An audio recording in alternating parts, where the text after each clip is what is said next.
Hello students, today I am going to teach you lesson 4A, part 2nd, second phase of the Indian national movement 1905-1916, the great leaders of assertive nationalism.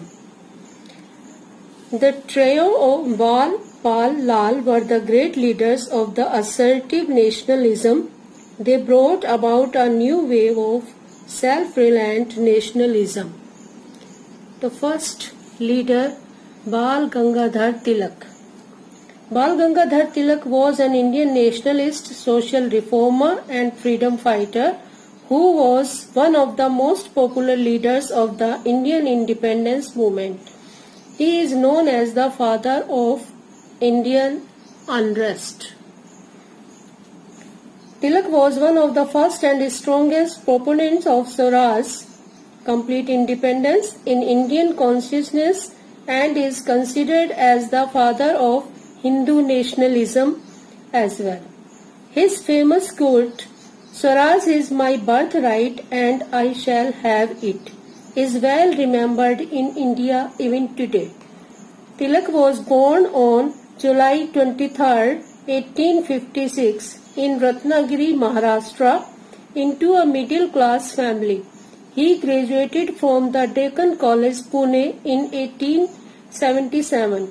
After graduation, Tilak began teaching mathematics in a private school in Pune and later became a journalist. He became a strong critic of the Western education system. He organized the Deccan Education Society to improve the quality of education for India's youth. Tilak and the Congress. Tilak joined the Indian National Congress in the 1890s but soon fell into opposition of its liberal moderate attitude towards the fight for self-government. Tilak opposed the moderate views of Gopal Krishna Gokhale. He was supported by nationalists Bipin Chandra Pal and Lala Lajpat Rai. He organized the Swadeshi and boycott agitation after the partition of Bengal. Tilak was one of the prominent members of the Congress, which forced the Congress to adopt Swaraj as the main goal. In 1907, he, along with the other aggressive leaders, came into conflict with the moderate leaders. After the split, Tilak assumed that leadership of the aggressive nationalists. He also launched the Home Rule League in 1916. He rejoined the Indian National Congress in 1916 when both the groups of the Congress were united. His political beliefs. Tilak talked of Swaraj. He said, "Swaraj is my birthright and I shall have it." He was of the opinion that Swaraj can be achieved only through self-sacrifice and self-dependence. Tilak believed that political power could not be achieved through begging. There was a need for starting political movements. He was in favor of launching Swadeshi and boycott movement. Tilak's contribution towards the rise of nationalism. Tilak was one of the most prominent leaders of the radical nationalists who taught people to rely on their own strength. To spread the national movement in rural areas, Tilak revived the Ganpati and Shivaji festivals in 1895 and organized Lathi clubs and akharas. He, along with Bipin Chandra Pal and Lala Lajpat Rai, transformed the anti-partition movement into a movement for Swaraj. Tilak started the Home Rule movement in 1916. Tilak made bitter attacks on the government through his weeklies, the Maratha and the Kesari. The forerunner of Gandhiji. Gandhiji ideals were molded by Tilak's thoughts in a big way. Gandhiji laid stress on prohibition, Swadeshi and boycott. All these had been preached and practiced by Tilak much before Gandhiji did so. Home Rule Movement. The All India Home Rule League was a national political organization founded in 1916 to lead the national demand for self-government. Tilak's contribution in the league made him a hero of the masses. He earned the epithet Lokmanya. Role as a journalist and a writer. Tilak started publications like Maratha and Kechari, in which he tried to teach the Indians of their glorious past and reminded them to be self-reliant. Next is Bipin Chandra Pal. Bipin Chandra Pal was born on November 7, 1858 in Habiganj, now in Bangladesh, in a wealthy Hindu Vaishnav family. His father was Ramchandra Pal, a Persian scholar and a small landlord. A teacher, journalist, orator, writer and librarian, Bipin Chandra Pal was famous. Pal was also the founder of nationalist daily Vande Mataram. His contribution towards the growth of national consciousness. Bipin Chandra Pal is popularly known as the father of revolutionary thought in India. In the beginning, he supported the moderates, but after the partition of Bengal, he joined the aggressives, as they were popularly called. He joined the Brahmo Samaj in 1876 and the Congress in 1887. He participated in several sessions of the Congress and contributed towards the growth of national consciousness in India. During the anti-partition agitation, he toured several parts of the country, and wherever he went, he carried with him the message of Swaraj, boycott and Swadeshi. He opposed the caste system, advocated widow remarriage and women education. He, along with Lala Lajpat Rai and Tilak, headed a new era of aggressive nationalism. He wrote a book, The Spirit of Indian Nationalism, in which he highlighted the importance of nationalism. His ideas on national education. Bipin Chandra Pal wanted education to be organized on nationalistic lines. Paul was of the opinion that education should become an effective instrument for social progress. His economic ideas. Paul suggested many methods to remove poverty and unemployment in his book, The New Economic Menace to India. To remove poverty and unemployment, industries should be developed. The rich should be taxed heavily as compared to the poor. More money should be spent on education and health. He demanded 48 hours of work in a week and an increase in wages.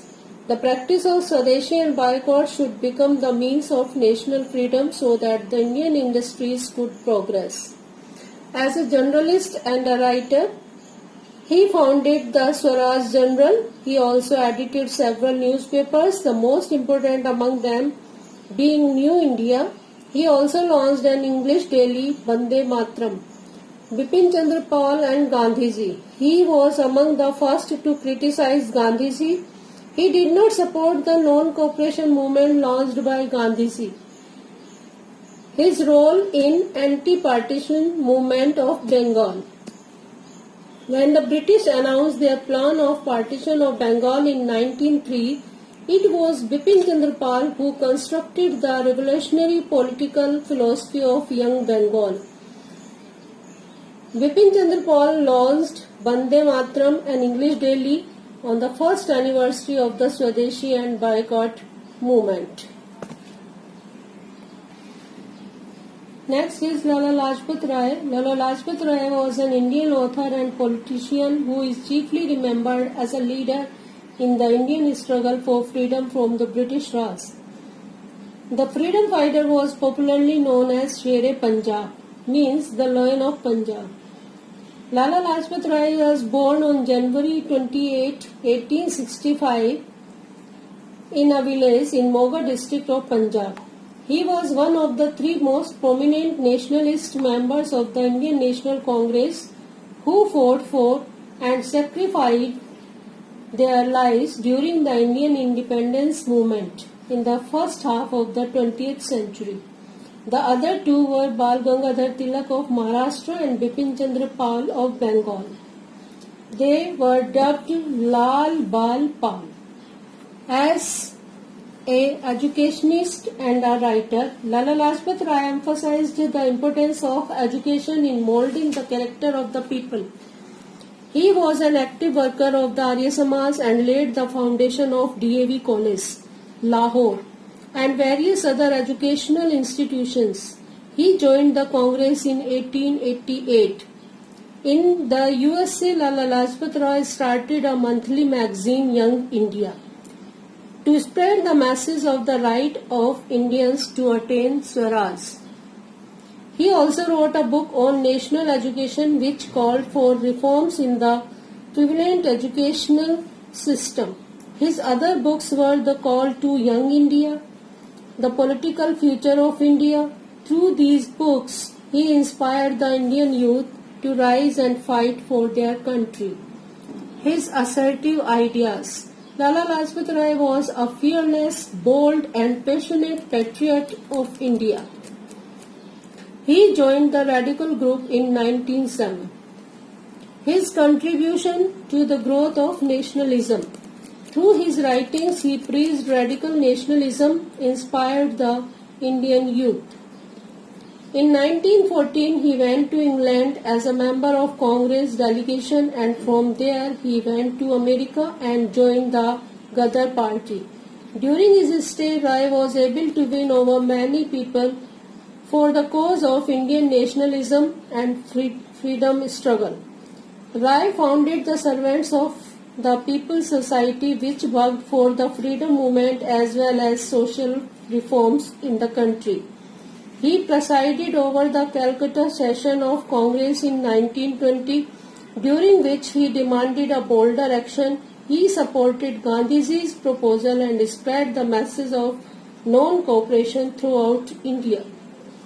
He, along with other congressmen, formed the Swaraj Party to contest elections to the Legislative Council in 1923. He became the deputy leader of the party in 1925. With the help of Madan Mohan Malviya, he formed the Nationalist Party. In 1926, he got elected to the Central Legislative Assembly. Lala Lajpat Rai led the boycott demonstration against the Simon Commission. He was assaulted in the Lathi charge and laid down his life for the country. He sacrificed his life so that India could win her freedom. He died in November 17, 1928. Now the basic beliefs of early nationalist and assertive nationalist. Early nationalist or the moderates' basic beliefs, assertive or the radicals' basic beliefs. 1. The early nationalists had full faith in the British government. Their attitude was not anti-British leaders like Gokhale, Ranade, Nauroji. These were the moderate leaders had almost unlimited faith in the British benevolence. The assertive nationalists, on the other hand, understood and highlighted the negative role of the British in India. They saw the clash of interest between the British rulers and the Indian national interest. They disliked the British and no faith in the goodness of the British. The early nationalists were convinced of the supremacy of European culture. They believed that Indians need help from the Europeans to develop. The assertive nationalists, on the other hand, wanted to highlight the supremacy of Indian culture and traditions. The early nationalists believed that the people of India were not fit for self-government, so they demanded autonomy within the British Empire, not the absolute freedom. The assertive nationalists, on the other hand, believed that the people of India were fit to rule themselves and self-government could not be denied to them. The early nationalists lacked the spirit of self-sacrifice because such a method did not suit their nature, culture and education. The assertists lent great emphasis on self-reliance, self-sacrifice, suffering and hardship for the achievement of their aim. The methods of early nationalist and assertive nationalist. The early nationalists believed in petitions, constitutionalism, prayers, passive resistance, resolutions and meetings. All these were peaceful methods. The assertive nationalists, on the other hand, supported and followed revolutionary methods. They brought the national awakening. The early nationalists had full faith in the British government and wanted to follow the policy of cooperation. The assertive nationalists believed in non-cooperation and adopted the program of boycott against the foreign goods. The aggressives believed that it was necessary to extend the scope of boycott. The early nationalists agitated only for certain administrative and economic reforms. The assertive nationalists, on the other hand, demanded Purna Swaraj self-government. Now the lesson is over here.